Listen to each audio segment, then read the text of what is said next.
Oke, selamat pagi Bapak Ibu sekalian, para penguji. Pagi hari ini mahasiswa bimbingan kami, saya dengan Dr. Oki, akan menyampaikan proposalnya dengan judul potensi latihan fisik aerobik dalam menghambat kerusakan tulang alveoler pada periodontitis kronis dengan diabetes mellitus tipe 2. Mahasiswa kami bernama Ahmad Kasina Aula. Silakan Kasina untuk menyampaikan proposalmu ya. Waktunya kurang lebih 10 menit sampai 15 menit. Setelah itu nanti diikuti dengan diskusi tanya jawab. Baik, dokter. Oke, silakan. Saya share screen dulu ya, dok. Ya.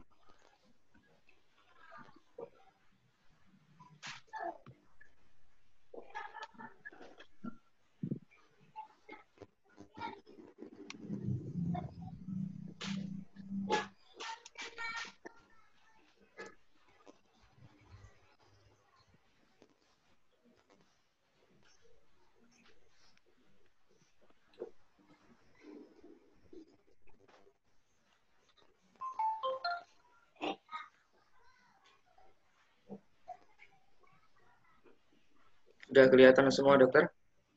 Belum. Baru isinya PPT-mu belum nampak. Oh ya, ini belum ke-share, dokter, Prof. Ya, share screen-nya sudah, cuma PowerPoint-nya belum keluar. Ya, PowerPoint-mu belum nampak. Ini di sini sudah saya share, cuma belum bisa.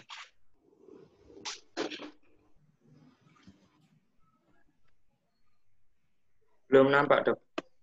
Belum, coba Belum. matikan dulu, nyalakan lagi, Mas. Kenapa, dok?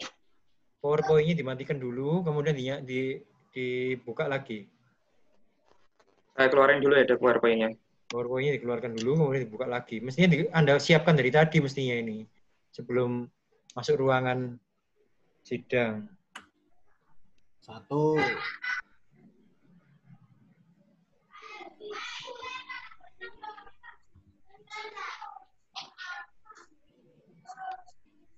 Sudah apa belum, dok? Belum, dok. Belum. PowerPoint proposal skripsi, cuman keluar tulisan aja, tidak ada itu. Iya, jadi keluar di file manajernya ini. Tapi filenya belum terbuka. Stop dulu itu, stop share screen-nya. Coba saya lagi ya, dok.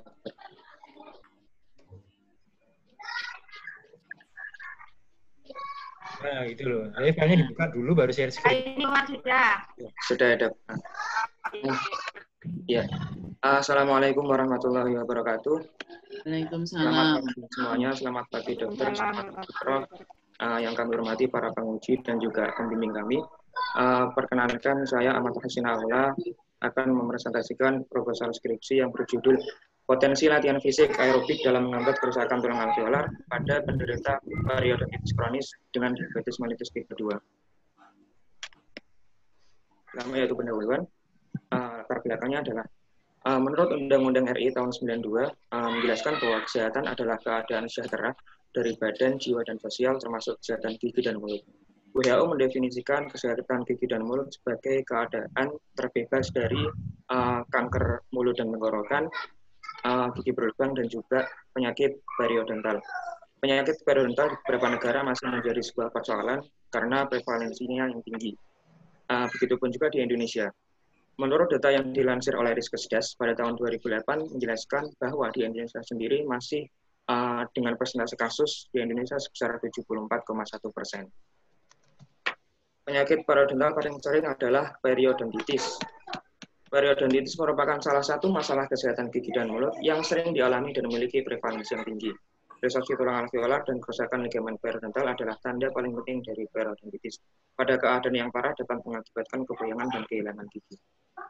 Kesehatan gigi dan mulut merupakan bagian dari kesehatan umum yang memegang peranan penting bagi kesehatan keseluruhan tubuh manusia karena menunjukkan kualitas hidup seseorang.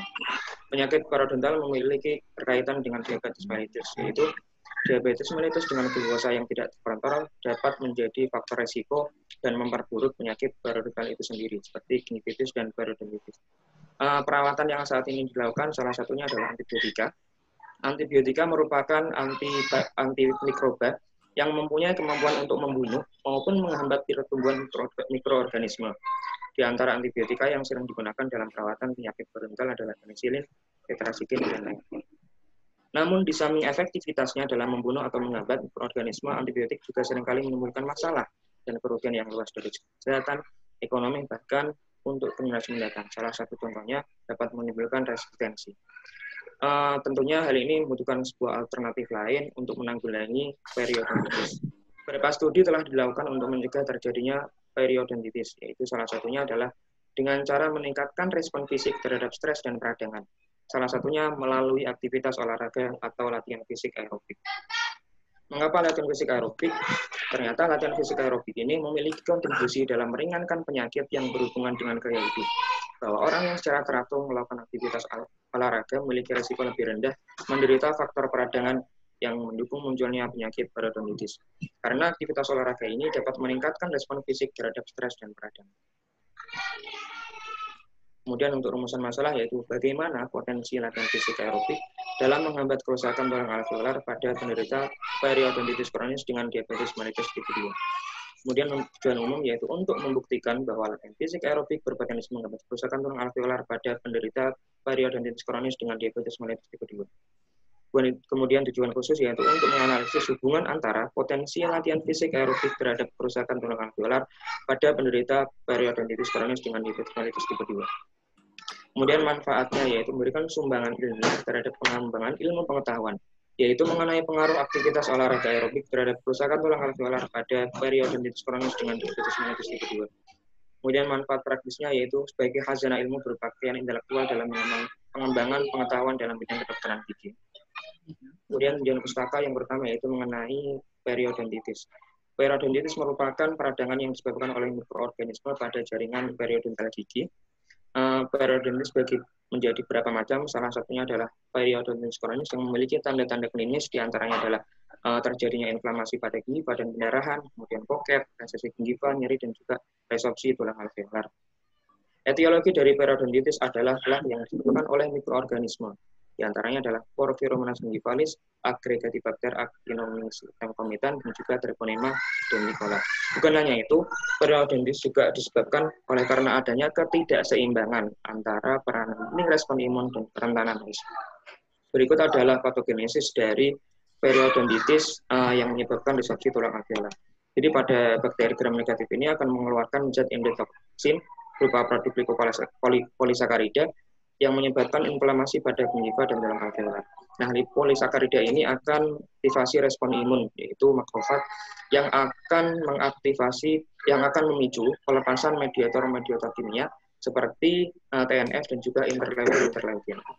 Nah, kemudian ini akan melepaskan limfosit yang akan menginduksi pada peningkatan produksi prostaglandin E2 dan juga MMP atau matriks metaloproteinase yang akan mengakibatkan dengan penurunan densitas tulang, maka terjadi resorpsi tulang alveolar. Tentu dari peranan tersebut tidak terlepas dari ketiga komponen ini, yaitu RANKL, RANK, dan juga OPG. RANKL ini merupakan mediator utama terjadinya osteoklas, dan juga RANK ini merupakan reseptornya.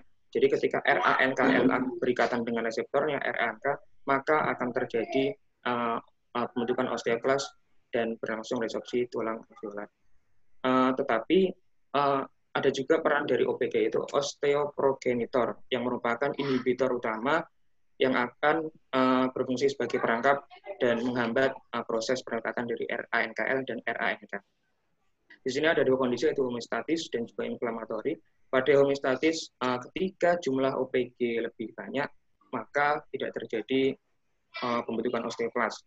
Pada keadaan inflamasi, ketika jumlah RANKL ini lebih banyak daripada OPG atau osteoprogenitor, maka akan terjadi resorpsi tulang alveolar itu. Kemudian yang kedua adalah diabetes mellitus. Diabetes mellitus merupakan penyakit gangguan metabolisme yang ditandai dengan jadinya hiperglikemia yang dihubungkan karena adanya kekurangan secara absolut atau relatif dari kerja atau sekresi insulin. Etiologinya yaitu faktor yang menyebabkan diabetes mellitus diantaranya adalah faktor genetik, virus, dan sindrom ovarium polikistik. Kemudian secara etiologi, diabetes mellitus dibagi menjadi bermacam. DM tipe 1, DM tipe 2, DM dalam kehamilan, dan juga DM kelainan. Nah, salah satu pembagian DM adalah DM tipe 2. Berikut adalah berupa DM tipe 2 dan patofisiologinya. Biasanya DM tipe 2 ini disertai dengan resistensi insulin atau defisiensi insulin. Pada resistensi insulin ini, sel-sel insulin belum bisa menangkap secara normal atau maksimal, sehingga proses selanjutnya akan terganggu.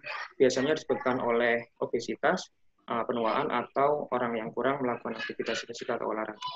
Pada resistensi insulin fase pertama, ketika tidak diberikan penanganan langsung, maka akan mengakibatkan gangguan sel beta pada sekresi insulin, yang akan mengakibatkan kerusakan sel beta pankreas, sehingga terjadilah defisiensi insulin. Kemudian ini adalah ada peranan dari GLUT dan juga GLUT4 yang merupakan glukosa transporter yang berperan terhadap metabolisme dari glukosa itu sendiri. Jadi glukosa ini bisa masuk ke dalam membran sel karena adanya dari peran GLUT4 itu sendiri. GLUT4 merupakan glukosa transporter yang responsif terhadap insulin di dalam jaringan otot dan adiposa. Dikenal sebagai transporter utama glukosa dan menjadi pintu masuk utama glukosa ke dalam sel. Jadi GLUT4 ini bisa berpindah dari membran sel ke permukaan sel karena adanya rangsangan dari berikatnya insulin dengan reseptornya. Tapi ketika tidak ada keduanya, maka GLUT4 ini tidak akan bisa menuju ke permukaan sel dan membuat semacam channel. Kemudian mengenai latihan fisik, yaitu segala aktivitas atau bentuk kegiatan yang menyebabkan adanya peningkatan penggunaan energi oleh tubuh. Latihan fisik secara umum dibagi menjadi dua, yaitu aerobik dan anaerobik. Latihan fisik aerobik merupakan latihan yang dilakukan dalam jangka waktu lama dan relatif panjang dan membutuhkan oksigen sebagai sumber utama dalam latihan fisik tersebut. Salah satu contohnya adalah, di antara contohnya adalah bersepeda, menari, lari, berenang, dan berjalan.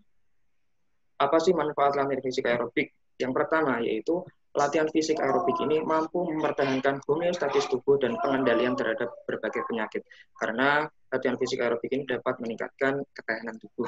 Kemudian yang kedua, meningkatkan fungsi tubuh dan mempercepat proses perbaikan inflamasi dengan 3 cara, yaitu mendorong migrasi leukosit, kemotaksis, kemudian kedua meningkatkan antitumor makrofag, dan yang ketiga adalah meningkatkan fagositosis.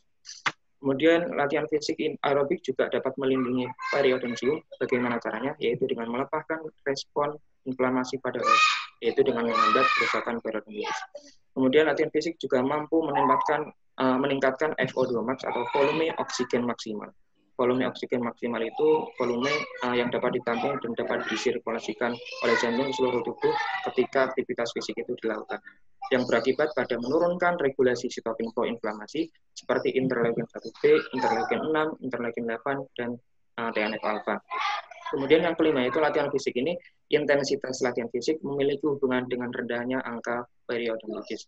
Kemudian yang terakhir yaitu latihan fisik ini mampu menyebabkan kontraksi otot yang akan menjadi salah satu akibat aktivasinya GLUT4 sehingga glukosa ini bisa masuk ke dalam sel dan tidak terjadinya hiperglikemia pada diabetes mellitus. Berikut merupakan kerangka konsepnya. Jadi periodontitis kronis ini disebabkan oleh bakteri AA yang mengeluarkan endotoksin, produknya berupa lipopolisakarida. Lipopolisakarida ini dia akan mengaktifasi respon imun makrofag, sehingga makrofag ini akan memicu aktivasi dari mediator-mediator kimia, diantaranya adalah TNF-alpha, interleukin 8, interleukin 6, dan interleukin 1B. Kemudian dari pelepasan mediator kimia tadi akan melepaskan amino asid yang akan menginduksi PGE2 dan MMP, kemudian memicu terbentuknya RANKL atau OPG. Nah, osteoklas ini bisa terjadi ketika jumlah atau peningkatan RANKL lebih banyak daripada OPG-nya itu sendiri, sehingga mampu menyebabkan disrupsi tulang alveolar. Kemudian latihan fisik aerobik ini memiliki banyak manfaat. Salah satunya adalah dapat meningkatkan volume oksigen maksimal yang akan menyebabkan oksigenasi jaringan sehingga mampu menghambat sitokin proinflamasi yang mampu menghambat kerusakan tulang alveolar itu sendiri. Kemudian latihan fisik aerobik ini juga dapat menyebabkan kontraksi otot yang akan mengakibatkan aktivasi GLUT4. Jadi latihan fisik aerobik ini nanti akan menghasilkan enzim berupa CAMK2, yaitu kalmodulin protein kinase, dan juga AMPK, adenosin monofosfat kinase, yang akan menyebabkan translokasi dari GLUT4 dari membran sel ke permukaan sel, yang akhirnya mampu membuat semacam channel, akhirnya glukosa itu bisa masuk. Nah, ketika glukosa masuk, glukosa akan digunakan dan dirubah sebagai energi, dan ketika terjadi kelebihan, maka disimpan dalam bentuk glikogen. Kemudian ketika dibutuhkan lagi, glikogen ini akan dinormalisasi menjadi glukosa plasma. Pada latihan fisik, ini dapat menghambat sitokin proinflamasi sehingga mampu menghambat resorpsi tulang alveolar itu sendiri. Jadi untuk hipotesisnya, dapat diperoleh hipotesis bahwa latihan fisik aerobik dapat menghambat kerusakan tulang alveolar pada penderita parodontitis kronis dengan diabetes mellitus tipe 2. Mungkin itu dari saya, kurang lebihnya mohon maaf. Apabila ada kata-kata yang kurang berkenan, saya mohon maaf. Terima kasih, dokter.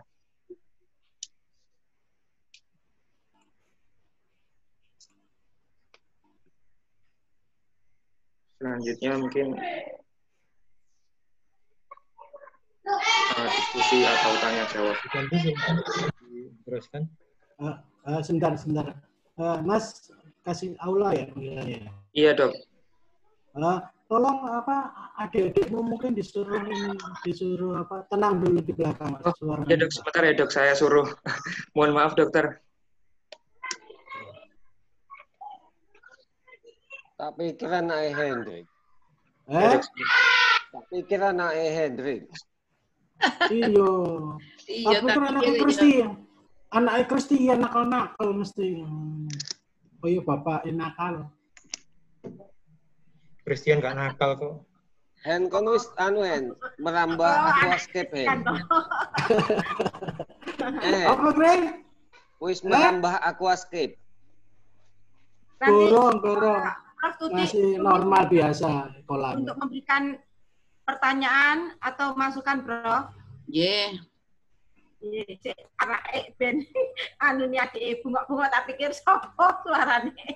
Mohon maaf, dokter, soalnya di kampung. Iya. Iya. Terima kasih.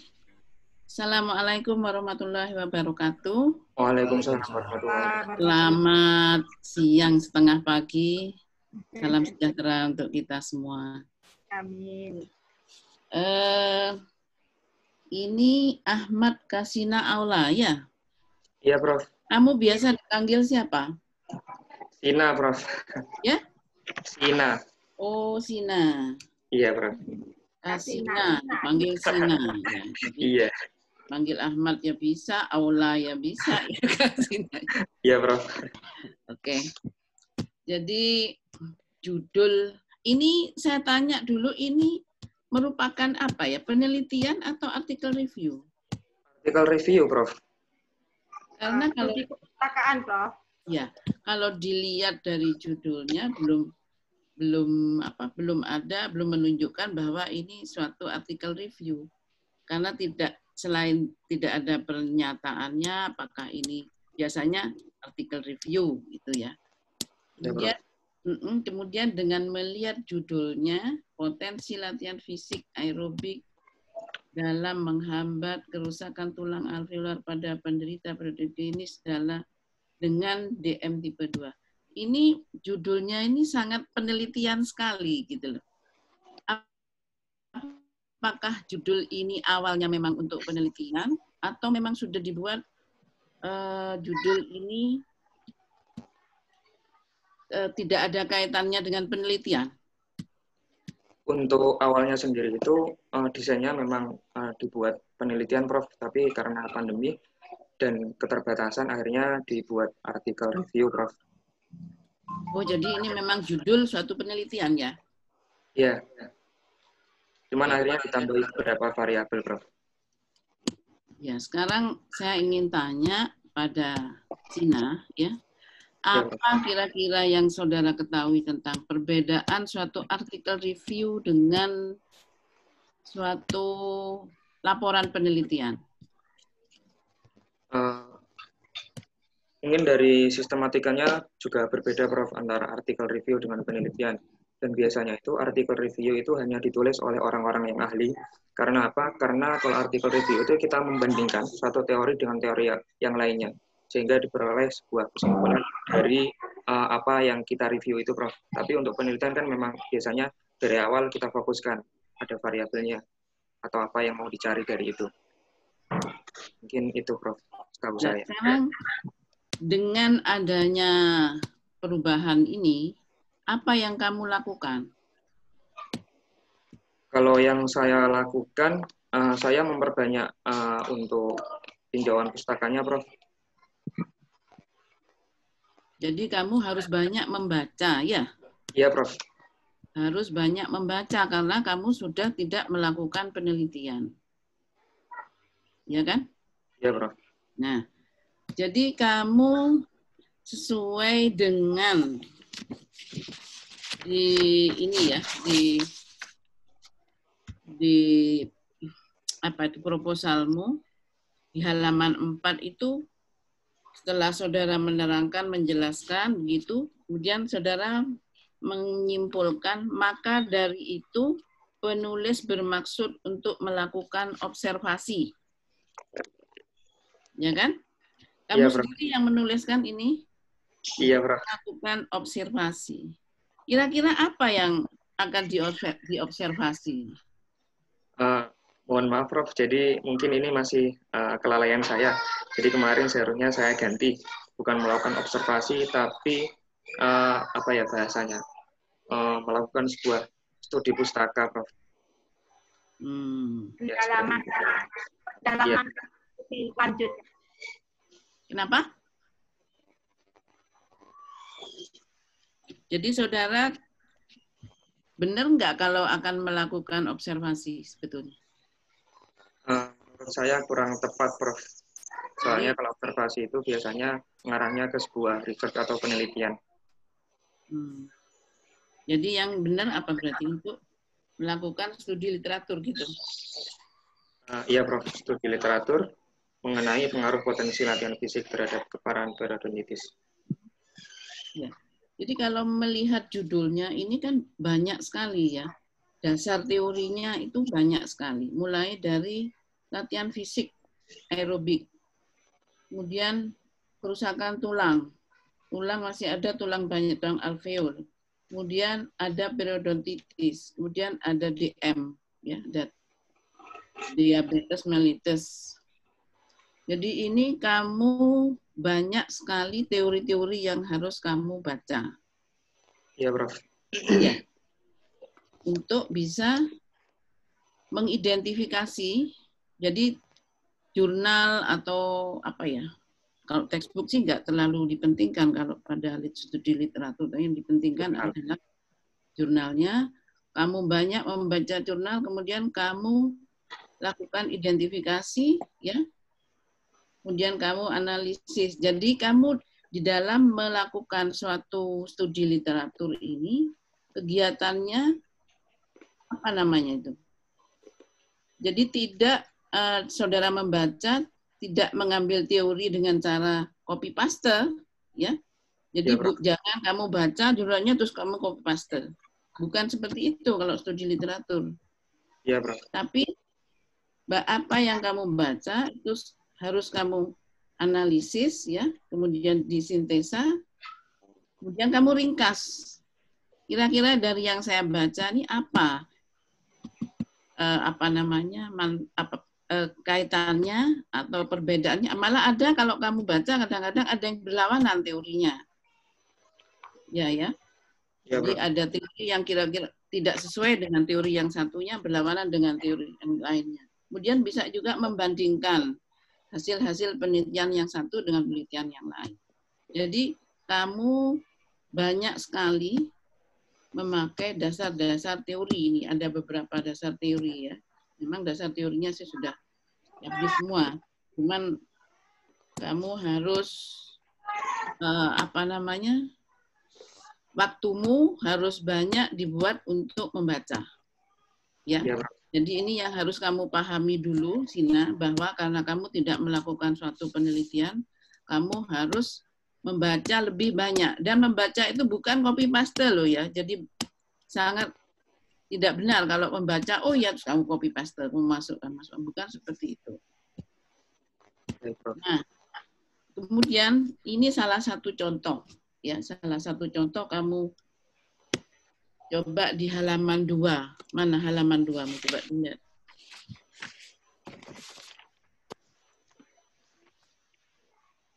Kamu pegang ya itunya ya? Iya, saya pegang naskahnya. Ya, di halaman 2 kamu baca itu menurut American Diabetes Association mengklasifikasikan di dalam menurut American Diabetes Association mengklasifikasikan diabetes menjadi 4 macam dengan 2 tipe utama, yaitu diabetes mellitus tipe 1 dan tipe 2. Yang ingin saya tanyakan, apakah kamu menulis ini copy paste atau kamu mentranslate dari suatu jurnal? Karena di sini sedangkan pada diabetes mellitus tipe 2, yang tipe 1 itu jarang dialami oleh orang dengan usia di atas 40 tahun. Sedangkan pada diabetes tipe 2 disebabkan karena defisiensi insulin, oleh karena kerusakan autoimun sel-sel beta yang berfungsi sebagai penghasil insulin. Ini benar apa enggak kira-kira?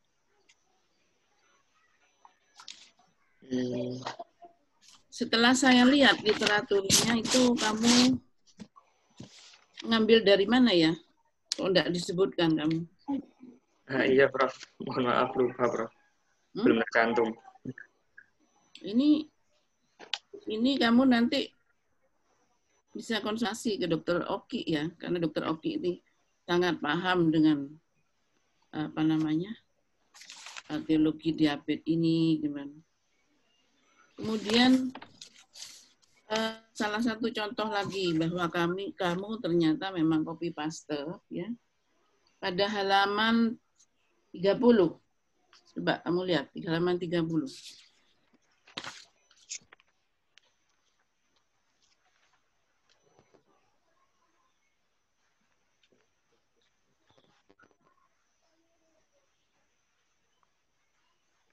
Kamu? Sudah? Etiologi diabetes mellitus ya, Prof? Nah, etiologi diabetes mellitus. Ini suatu hal yang sangat penting loh, etiologi. Ini teorinya tuh banyak sekali jurnal baru-baru. Ternyata kamu mengambil dari mana coba? Saya pengen tahu. Kamu apa yang kamu ambil dari mana itu? Maulana Mirza itu apa itu Maulana Mirza? Referensinya coba kamu lihat dari mana itu? Iya, Prof. Apa? Bonafit apa enggak kira-kira yang kamu baca? Enggak, Prof. Kenapa kok enggak? Kenapa kamu bisa mengatakan enggak?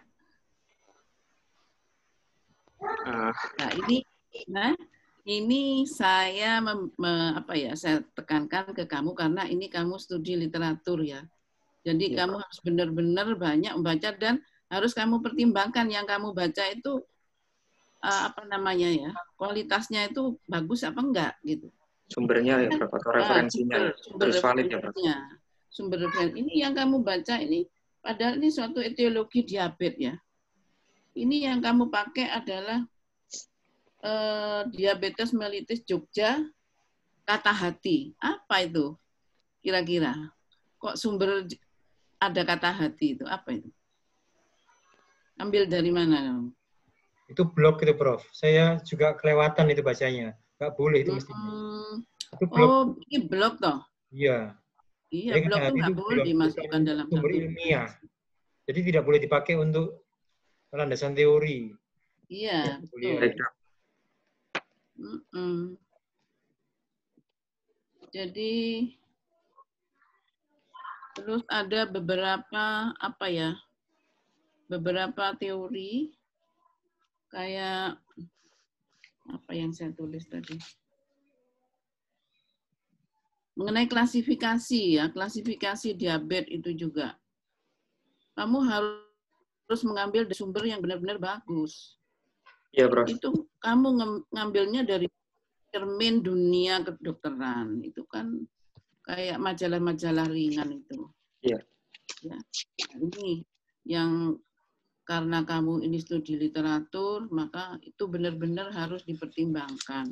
Karena waktu yang kamu pakai untuk penelitian itu, kamu pakai untuk membaca. Iya, Prof. Ya, sebanyak-banyaknya. Bagaimana teori mengenai latihan fisik aerobik, bagaimana teori kerusakan tulang. Nah, sekarang ini kalau latihan fisik aerobik, kira-kira pengaruhnya itu hanya ke tulang alveol atau ke tulang lainnya juga bagaimana? Kalau itu saya belum membaca, Prof. Soalnya dari temanya kan dari saya mencari yang pengaruhnya terhadap tulang alveol. Jadi ini pengaruh korelasinya, hubungannya itu sangat spesifik ya. Jadi kalau kamu akan mencari jurnalnya juga agak sulit karena spesifik untuk tulang alveol ini. Iya, Prof. Iya kan? Hubungan latihan fisik langsung ke tulang alveol. Nah, kalau misalkan ke tulang secara umum mungkin kamu lebih banyak bisa mendapatkan. Lebih luas ya, Prof. Lebih luas, karena lebih luas, jadi tidak terlalu mengerucut. Kemudian kalau juga misalkan latihan fisik terhadap penderita yang bukan diabetes, itu juga kamu harus bisa tahu kalau diabetes itu bagaimana, kalau non diabetes bagaimana. Jadi banyak sekali yang harus kamu baca. Karena itu apakah tidak sebaiknya dipersempit ya teorinya, jadi tidak terlalu luas, tapi kamu benar-benar mendalam dan bisa mendapatkan jumlah jurnal yang banyak sehingga kamu misalkan ini karena Dokter Aksa kan ahlinya di bidang fisiologi ya, mungkin bisa juga dibuat suatu kayak seperti tadi teorimu itu, manfaat latihan fisik aerobik terhadap kerusakan tulang dilihat atau dari sudut pandang fisiologis misalkan. Jadi ini saya hanya menghimbau saja supaya teori yang kamu baca tidak terlalu banyak. Iya, Prof. Ya. Iya. Tapi ini hanya saran saja. Nanti terserah dengan pembimbing 1 dan pembimbing 2. Ya. Jadi mengenai ini daftar pustakanya itu kamu juga banyak yang tidak jelas, itu kamu perbaiki ya. Seperti Olivia 2011 itu tidak jelas itu revisinya itu dari mana. Majalah-majalah yang tidak mungkin blog-blog yang kamu masukkan. Saya rasa itu Bu Tanti dari saya. Terima kasih Prof atas masukan dan koreksinya. Untuk berikutnya mungkin Dr. Hendrik ya. Silakan Dr. Hendrik. Oke, terima kasih Dr. Tanti atas waktunya. Sebentar saya buka naskahnya dulu.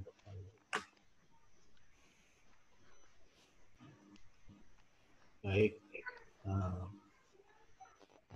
Siapa namanya? Cina. Oke. Cina. Kalau dari judul saya sepakat dengan Prof. Tuti. Tolong ditambahkan studi literatur atau apa pada judul ataupun bisa pada proposi. Jadi studi literatur potensi latihan atau saya tidak tahu kan ini memang studi literatur atau mau oleh Dr. Tanti sama Dr. sama sistematik review ya itu bisa ditambahkan ya itu ya, kemudian masukan mengenai kalau typo itu sudah biasa, kemudian kalau referensi sama seperti Prof. Tuti, harus dipastikan penulisan referensi paling mudah menggunakan reference manager, tapi kalau sudah tengah-tengah baru mengenal ya repot metani satu-satu lagi. Tapi terlihat itu tidak konsisten kan penulisan titik koma dan sebagainya. Jadi kalau menurut saya saudara tidak menggunakan reference manager, Mendeley atau apapun lah. Ya, pertanyaan saya,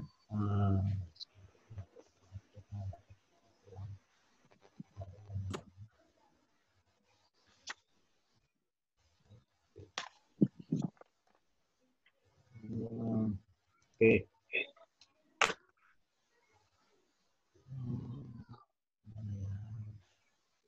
Pada bab 1, jadi begini, untuk literatur studi ataupun systematic review, semua rohnya, baik itu penelitian itu sama, rohnya sebenarnya ada di bab 1, di pendahuluan, introduction. Ya. Jadi di introduction kalau menurut saya, saudara kurang menjelaskan mekanisme tahapannya antara kajian-kajian saudara tentang olahraga, ya, kemudian mekanismenya nanti terhadap misalnya di diabetes apa karena saudara tadi mengatakan lemak apa dan sebagainya atau karbohidrat, nah itu harus dijelaskan ada sedikit kajian teori ataupun penelitian-penelitian yang mendukung asumsi kamu di bab 1. Kalau menurut saya kajian di bab 1 itu kurang, sehingga kenapa nanti harus memilih diabetes tipe 2 apa yang membentuk 1 itu harus ada. Kemudian mengapa olahraga ini bisa mengurangi peradangan apa yang stres oksidatif? Kalau imun apa yang sel imun apa yang sudah helper atau apa itu sudah ada penelitian di sana. Sedikit lah. Setelah itu baru saudara nanti dijelaskan di bab 2 adalah tambahan-tambahan teori-teori yang lain. Jadi di bab 1 harus ditambahkan. Sama seperti Prof. Tuti tadi melakukan observasi. Ya, harus kalau menurut saya bukan lagi observasi tapi melakukan kajian teori atau mendapatkan kajian teori perihal kamu itu mengenai penelitianmu apa potensi ya, kajian teori mengenai atau peran dari latihan fisik dan sebagainya terhadap apa pada periodontitis atau terhadap kerusakan tulang yang terjadi pada kasus periodontitis. Ya, jadi nanti tujuan khusus ya menurut saya bukan menganalisa hubungan, tapi mendapatkan kajian teori. Ini kalau saya adalah kajian. Jadi saudara harus mengkaji teori bahwa ada enggak kajian teori bahwa mengenai apa dulu yang mengenai latihan fisik terhadap imun atau apa dan sebagainya. Itu yang saudara harus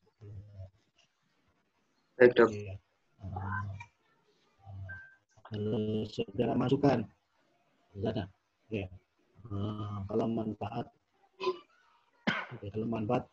ini kan apa rasanya saya tidak tahu ya, literatur review perlu manfaat enggak, kalau perlu manfaat juga. Terus oke. Ini aja lah konsep aja ya.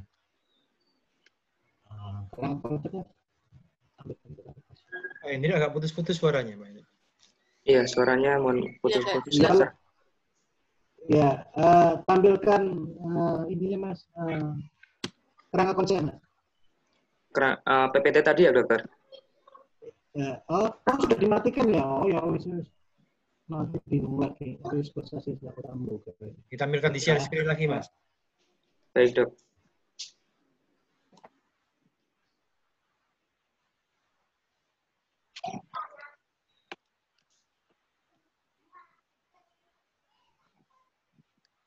Sudah muncul, Dokter? Iya. Oke. Sudah.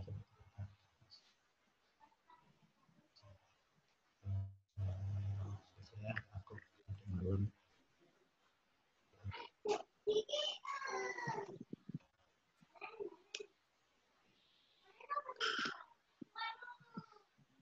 Nah, kalau menurut kamu, Mas, Iya, Dok. latihan fisik seperti apa yang saudara bisa menggambarkan dia bisa mengurangi terjadinya kerusakan tulang alveolar? Kalau jelaskan dari kerangka konsep ini. Sudah mengatakan latihan fisik bisa mengaktifasi GLUT4, kemudian VO2 max naik atau turun dan sebagainya. Sudah jelaskan lagi mengenai kerangka konsep. Jadi untuk latihan fisik aerobiknya sendiri yang biasanya berdasarkan artikel yang pernah saya baca itu, Dok, pada hewan tikus yang diberi perlakuan berenang, Dok. Oke.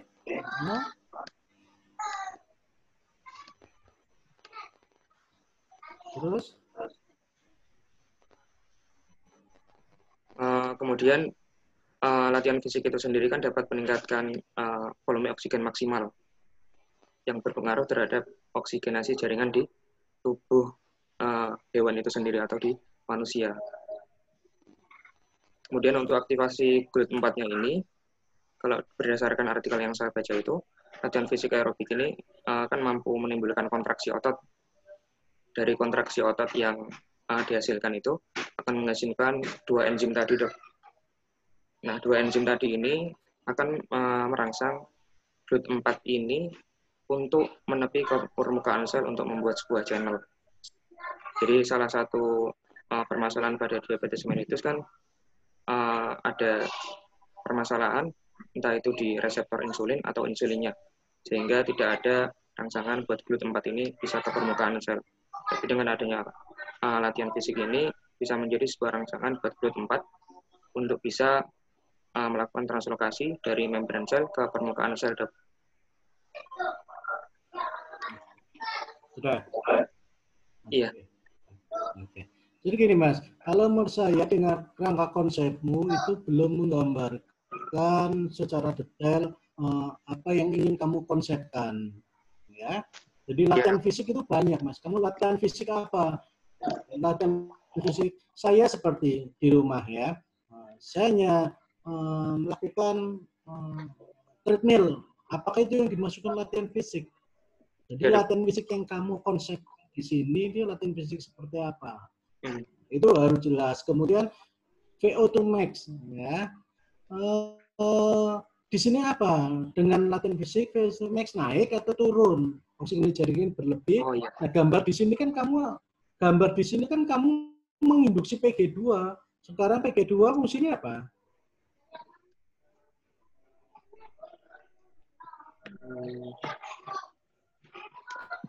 Kalau di tulang anggap saja wis. Kalau atau diinflamasi, kamu silakan coba. Induksi PG2 dan MMP itu perannya apa itu? Induksi.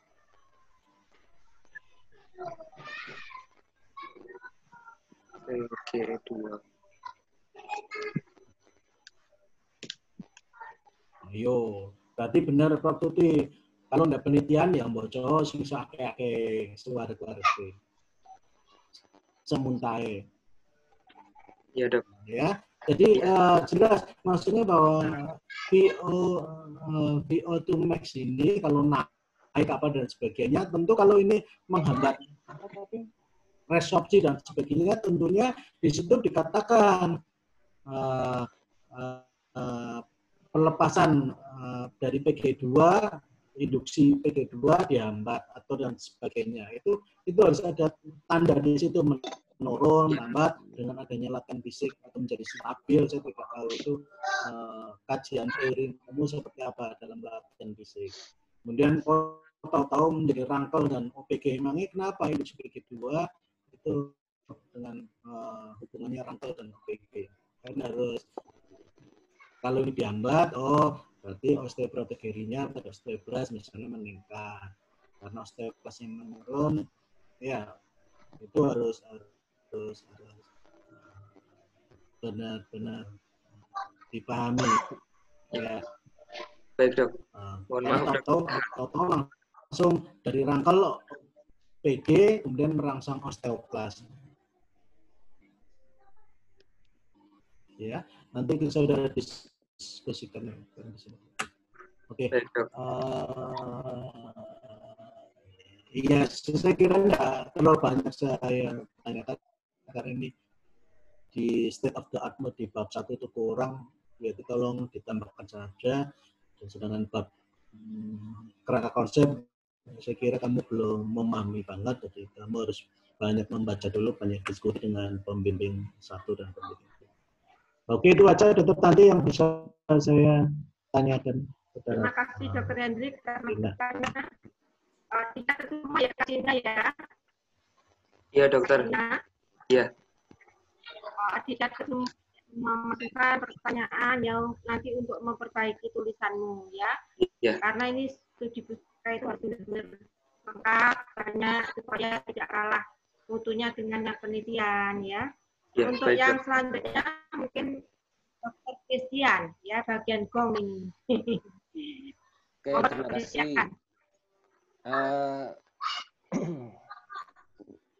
Mas Ahmad, itu ya, coba dibuka yang kerangka konsepnya, dikecilin coba.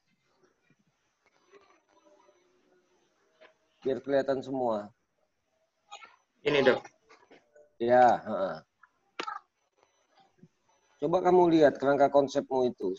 Saya nggak bahas ke ininya ya, yang di bab 1, bab 2, karena sudah banyak dibahas. Saya kira cukup.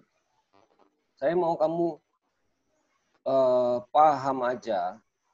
Saya pengen tahu kamu ini banyak baca apa enggak.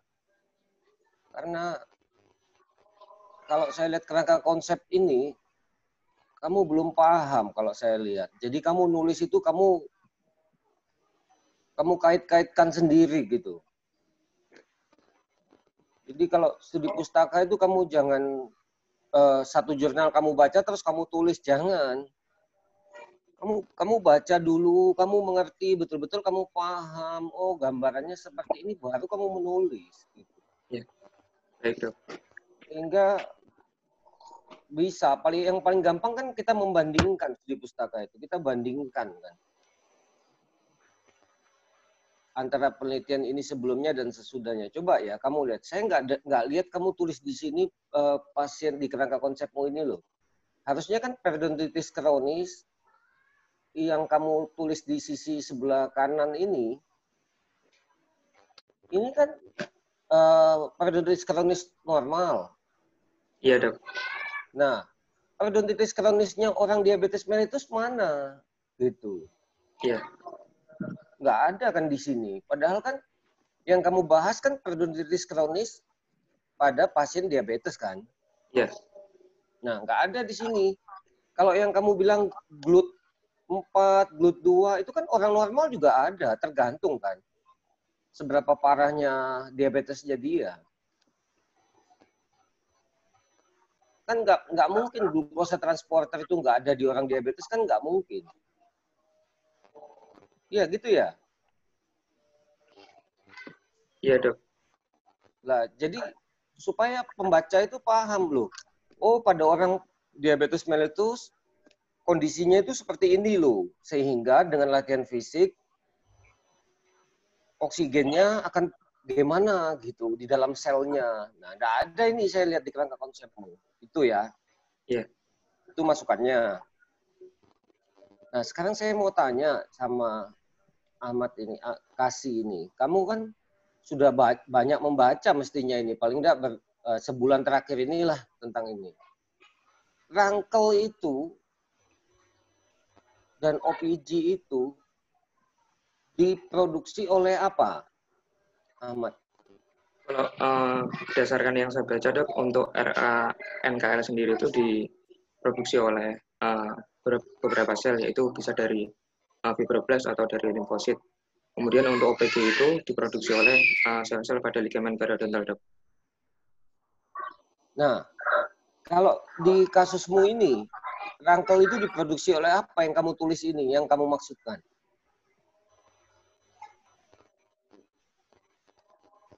Oleh karena induksi prostaglandin 2 dan MMP dok. Bukan. Diproduksi oleh apa? Sel apa? Kan kamu bahasnya di rongga mulut kan ini. Jadi yang kamu maksud nih rangkel ini produksi oleh sel apa? Sel limfosit, Dok. Kalau limfosit, berarti posisinya dia nggak di sini loh.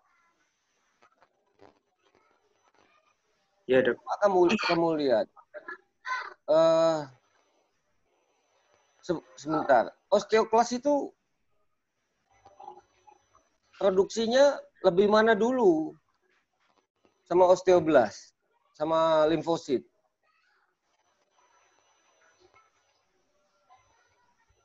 Lebih dulu osteoblast, Dok. Osteoblast. Loh, yang benar, baca lagi. Ya, Dok. Jadi yang di sini ini, kalau saya lihat, kamu punya kerangka konsep ini, susunannya sudah kurang tepat. Terus, kamu nggak menunjukkan secara spesifik bahwa dengan latihan fisik ini, dengan meningkatnya VO2 ini, sehingga terjadi perubahan osteoklas atau osteoblast atau gimana, terjadi perubahan apa? Nggak dapat saya di sini membaca kamu ini.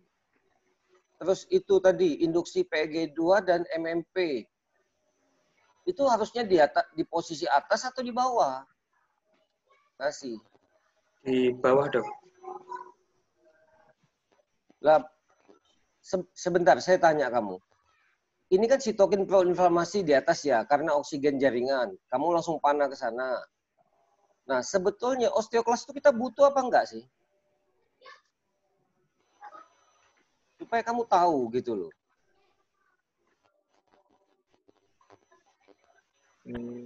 Butuh enggak sih? Seakan-akan kalau saya baca tulisanmu ini, kamu tuh anti sama osteoklas karena dia merusak tulang.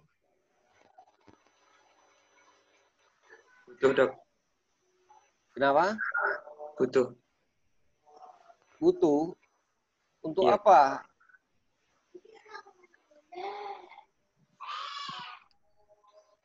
Jadi Untuk apa?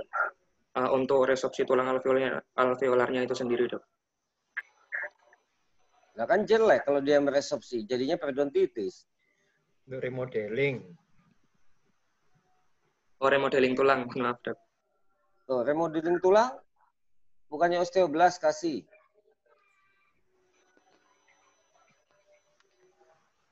Kalau osteoblast itu yang membentuk tulang itu sendiri, Dok. Terus? Kalau untuk remodeling pada tulang, dikerjakan oleh osteoklas, Dok. Kalau kamu baca, kamu searching di Google, remodeling, apa segala macam, itu sebetulnya satu kesatuan. Jadi osteoblast juga berperan, kan. Tapi osteoklas ini sebetulnya dia makrofag loh. Jadi dia dibutuhkan di sitokin proinflamasi itu. Harusnya kamu taruh dia di atas. Iya, Dok. Nah, dia keluarnya di mana? Di awal-awal juga. Karena dia berupa makrofag. Makrofag kan awal toh. Iya. Nah, kalau dibanding MMP keluar mana dulu? Makrofag dulu, Dok. Nah, harusnya dia paling nggak sejajar lah gitu. Bukan karena MMP terus osteoklasnya jadi keluar gitu. Jadi saya kira banyak yang perlu kamu perbaiki di kerangka konsep ini. Kamu pahami dulu cara kerjanya. Supaya dapat gitu kita bacanya. Satu lagi pertanyaan saya. Kamu coba jelaskan intinya aja. Satu kalimat aja. Dari latihan fisik ini yang bisa menghambat periodontitis kronis. Apa sih yang perannya yang paling vital? Berdasarkan yang saya pahami, Dok, jadi latihan fisik aerobik ini akan meningkatkan volume oksigen maksimal pada tubuh, yang kemudian oksigenasi jaringan ini akan mengakibatkan atau dia akan menghambat sitokin proinflamasinya, Dok. Kenapa kok proinflamasi harus dihambat? Karena ketika sitokin proinflamasi ini dihambat, otomatis juga untuk proses selanjutnya pada proses resorpsi tulang alveolar juga dapat terhambat, Dok. Sebetulnya proses inflamasi itu kita butuh nggak? Kasih. butuh dok sebagai pertahanan. Kenapa kok dihambat?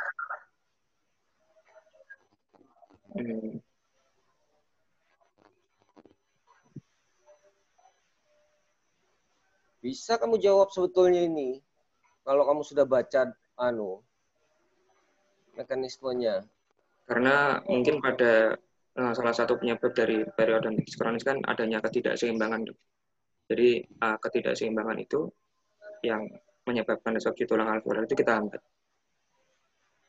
Antara proses inflamasi yang berkelanjutan itu yang kita nggak mau, tapi inflamasi di tahap awal yang memang dia fungsinya sebagai pertahanan itu kita mau gitu loh. Lah itu makanya kamu nggak menjelaskan di sini di kerangka konsepmu, sehingga yang membaca tuh bingung sebetulnya. Saya bingung sebetulnya. Gitu loh, kasih. Tapi ya, oksigenasi jaringan kan meningkat kalau VO2 maksimal kan? Iya. Nah itu kamu nggak bahas. Kalau oksigen jaringan meningkat, larinya kemana gitu loh. Iya dok. Kalau tubuh kita aja loh, misalnya kamu sehat, kamu habis terapi ini deh, terapi oksigen deh, hiperbarik deh. Kan seger kan badan tuh, seger semua kan? Iya. Nah, itu di mana kerjanya? Kok bisa seger gitu? Nggak dapat saya di kerangka konsep ini. Kalau saya bilang kamu larinya nanti ke sana, gitu loh. Kalau oksigen jaringan meningkat, apa yang terjadi itu yang harus kamu baca banyak kalau menurut saya. Salah satunya menghambat inflamasi yang berlebih mungkin di sisi yang nomor 2-nya, tapi di jaringannya sendiri loh apa gitu loh yang positifnya dari ini. Ya. Baik dok. Saya kira itu cukup Bu Tanti. Ya, terima kasih Dokter Christian. Selanjutnya mungkin Dokter Oki sendiri mau memberikan masukan, Dokter Oki. Terima kasih Bu Tanti. Saya nanti saja Bu, nanti pada waktu kita bicara aja, pada waktu Kasina sudah di luar, nanti kita mau menyampaikan beberapa sesuatu yang berkaitan dengan penulisan ini. Saya kira sementara nggak ada. Iya. Kami sebagai pembimbing nanti kita koreksi di luar aja ya. Sekarang Kasina suruh keluar ya. Kasina tolong kamu keluar dari link ini dulu ya. Saya yang mengeluarkan Bu. Ya, baik dok. Sekarang keluarlah. Monggo Dokter Oki apabila mau memberikan tanggapan mengenai penelitian studi pustaka ini. Jadi ini kan saya agak semacam di fait accompli Bu ya. Tapi saya juga nggak mengeluh karena memang kita tugasnya memang mengantarkan mahasiswa ini. Jadi sebetulnya memang belum waktunya untuk maju, tetapi waktunya menunjukkan harus maju dalam pekan ini, gitu loh. Jadi saya juga kaget kadang tiba-tiba disodori jadwal hari Senin kemarin mestinya. Pada waktu hari Senin kemarin itu masih terlalu mentah sekali. Kemudian dalam waktu 2 hari, 3 hari, saya juga mencoba membimbing, kemudian mencoba membuatkan kerangka konsepnya yang kemarin sangat belum berbunyi apa-apa. Nah ini kemarin sudah ada naik turunnya, tapi sama dia juga pun belum naik turunkan ininya apa panah-panahnya ini yang kemarin ditanyakan sama para penguji ini. Kemudian di daerah yang saya beri tanda seru merah ini juga harus di breakdown lagi, tapi juga belum karena memang keterbatasan segala macam. Jadi memang sebetulnya sih agak belum waktunya maju. Mungkin kalau bisa 10 hari lagi atau seminggu lagi mungkin kita masih bisa banyak memperbaiki. Karena itu ya inilah faktanya. Tapi ya intinya proposal ini sebetulnya kita rencanakan untuk penelitian. Tetapi karena tidak memungkinkan dalam masa pandemi ini, kemudian kita switch ke literatur review dengan berbagai macam penyesuaian. Jadi terima kasih atas masukan-masukan dari para penguji di daerah yang Dr. Christian tadi tekankan sudah saya catat semua. Nanti mungkin di berangkat dipertajam lagi. Memang tugasnya banyak untuk membaca yang lebih banyak.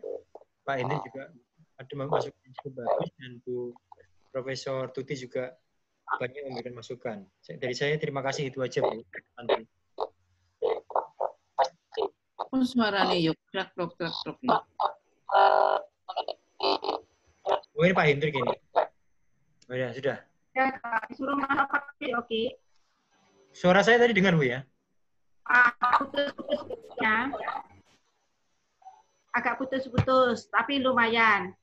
Perlu saya ulang? Dipanggil anaknya. Perlu saya panggil ya? Ya, dipanggil Apa, aja. Pak? Kenapa? Panggil-panggil aku? Enggak, sampean tadi krek-krek tadi. Nggak tahu kenapa. Mungkin garuk-garuk meja apa gitu loh. Oh, salah itu. Aku mood kok.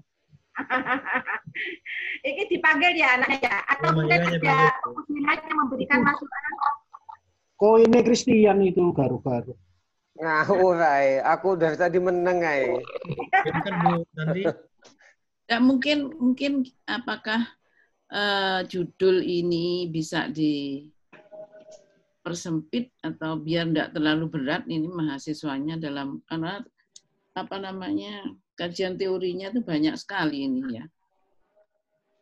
Jadi mulai dari latihan fisik, kemudian kerusakan tulang, kemudian periodontitis, kemudian diabetes. Apa bisa tidak terlalu sesuai dengan judul penelitiannya, itu mungkin dilihat dari kajian apa misalkan begitu. Jadi misalkan pengaruh latihan fisik terhadap kerusakan tulang gitu aja, mudah dilihat atau sudah, Prof. Ya? Itu di mahasiswa yang lain itu. Oleh karena itu saya di mahasiswa saya satunya itu gitu. olahraga terhadap kerusakan tulang saja. Oleh karena itu saya juga kemarin mencari-cari topik apa yang kira-kira bisa dibahas. Sampailah saya pada ini gitu, dengan asumsi bahwa teori-teori tentang diabetes, tentang kerusakan tulang ini banyak sekali gitu. Jadi establish ya. Tinggal mencari hubungannya saja gitu. Walaupun konsekuensinya harus banyak yang dibaca memang. Iya, terlalu luas. Saya kok ini sudah dimasukkan toh. Iya, katanya tadi sudah dimasukkan. Iya. Kalau sudah mungkin kita akan memberikan nasihat atau masukan pada Kasina. Kasina, ini ya, tadi proporsi yang diujikan ya. Tetapi tadi masukan-masukan daripada penguji dan pertanyaan-pertanyaan itu sangat berharga. Kamu catat dan kamu ubah, kamu perbaiki maksudnya ya. Ya, baik dokter, siap. Skripsimu itu jadi baik dan sempurna ya. Karena sekali lagi kan tidak penelitian. Iya. Ya, kalau tidak penelitian itu harus banyak didukung oleh teori-teori dari textbook atau jurnal atau dari internet yang terbaru. Setidaknya 5 tahun terakhir. Hanya kuno ya. Iya dok. Baik dokter. Jadi kalau kamu jibaku di laborat di klinik, ya, kamu jibakunya mungkin nanti di perpustakaan, di internet begitu ya. Jadi jangan asal saja. Nanti halamannya juga jangan terlalu tipis ya. Digali sebanyak-banyaknya sehingga mendukung judulmu ini. Jadi judulmu ini nanti bisa bukan terbantahkan, maksudnya didukung oleh kepustakaan yang kamu baca begitu ya. Jadi ini tetap dituliskan, tapi yaitu tadi dengan banyak perbaikan ya. Jika nanti kesulitan tentang hal yang histologi bisa tanya ke dokter Christian ya. Kalau tentang Pak Ali, kalau tentang biokim ke saya, mikrobiologi Prof. Tuti, tentang farmako ke dokter Hendrik ya. Seperti itu. Mungkin dokter Oki Aksa sendiri mau memberikan pejangannya atau masukannya, dokter Oki. Sudah Bu, saya terima kasih. Cukup. Sudah. Dan saya sudah banyak ketemu sama Kasina ini di rumah saya kadang-kadang juga. Itu baik saya. Satu minggu terakhir. Orang Surabaya, jadi tidak mudik. Kalau mudik ya sulit. Kemarin ada bimbingan saya yang rumahnya Madiun, jadi sulit. Ya. Saya Tidak bisa rasa mudik, Dok. ya ujian proposal hari ini saya akhiri sampai di sini. Terima kasih banyak pada para penguji, juga pembimbing, di Oki juga Kasina sendiri ya, Ya, Dok. atas kehadirannya, atas masukannya, partisipasinya. Sekali lagi terima kasih dan salam sehat selalu. Benar. Sebelum bisa, foto dulu Mas Foto Kasina. dulu ya, foto dulu. Jadi Ya, foto. tolong Anda share screen halaman pertama. Ya. Halaman pertama, baik, Dok.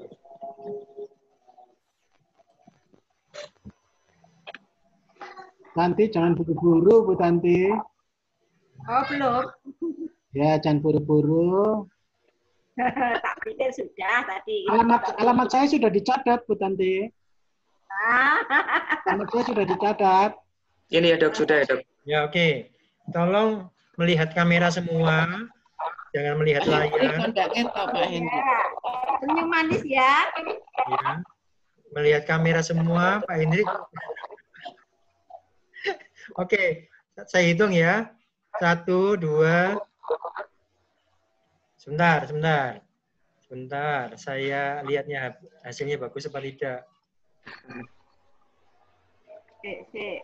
Christian kok kurang muncul gitu ya. Oke, bagus hasilnya. Silakan Bu Tanti. Kurang naik loh, Bu Tuti. Wajahnya separuh cumaan. Sama. Kurang naik. Wajahnya cuma separuh. Christian itu bawahnya akuarium itu. Gayanya memang begitu, Bu Tanti. Ya sudah, Bu Tanti bisa ditutup, Bu Tanti, silakan. Oh gitu ya. Matur suwun atas rawanipun. Mugi-mugi supaya sami sehat dan sami koto. Amin, monggo. Terima kasih. Terima kasih banyak, Dokter. Mohon maaf, Dok, kalau ada kata-kata yang kurang berkenan. Ya. Diperbaiki. Ya. Belajar Kasina ya. Ya, siap. Banyak. Siap, Dok. Saya matikan ya. Iya. Ya.